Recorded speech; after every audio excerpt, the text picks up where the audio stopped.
Баршаңызға сәлем. Бүгін мен сіздермен үй жағдайында булочка тоқаш жасаудың рецептімен бөліскім келіп отыр. Ондай болса, бірге жасап көрейік. Ол үшін маған керегі 400 грамм сүт, 8 ас қасық қант, 1,5 қасық тұз, 50 грамм сары май, 10 грамм разрыхитель, 80 грамм сұйық май, 1 ас қасық 9% уксус, 2 жұмыртқа, 8 грамм дрожжи, және мынау тестісін жаққанға тағы да 80 грамм сливочный май, сары май керек болады. Ал ондай болса, бастайық. 400 грамм жылы сүтімізді қоямыз. 400 грамм сүтіме 1,5 қасық тұзымызды саламыз. 8 ас қасық қантымызды саламыз. Дрожжимізді саламыз. Ашытқымызды. 2 жұмыртқамызды жарып саламыз. Енді жақсылап араластырамыз. Осыған жаңағы 80 грамм сұйық майымызды құямыз. 10 грамм разрыхителімізді ең соңынан саламыз. Енді мына 600 грамм ұнымызды, оның 600 грамм болу керек. Егер көп болып жатса, қазір арасында процесс кезінде көрсететін болам. Енді жаңағы немізді түгел ұнға құямыз. Жақсылап араластырамыз.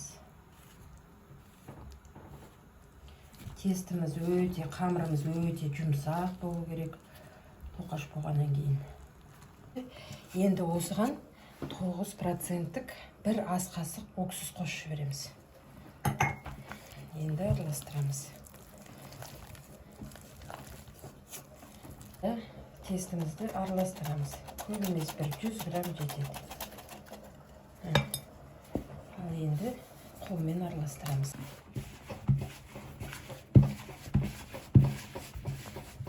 50 грамм сұйық майымыз, сары майымызды тестімізге жағамыз. Жағып енді елейміз.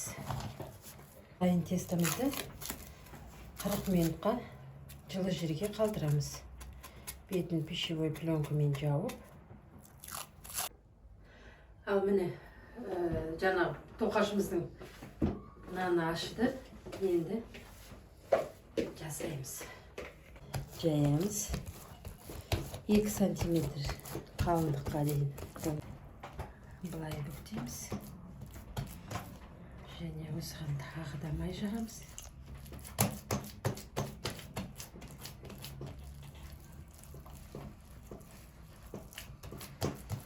Соңынан былай бүктейміз. Тағы да май жағамыз.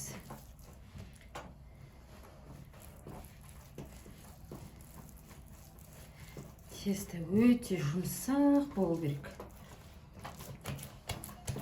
Және енді былай бүктейміз. Енді 15 минутқа тестіні демалдырып қалдырамыз.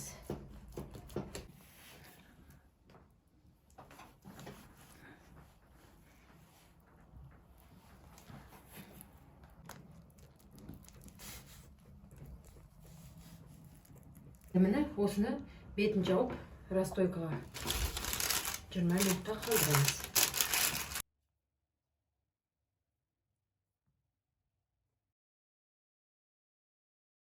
180-200 градуста қызып тұрған духовкаға 35 минутқа қоямыз.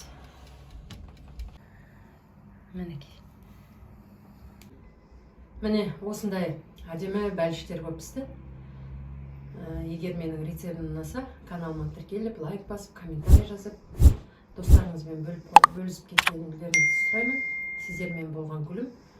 Келесі кездескенше сау саламатта болыңыздар.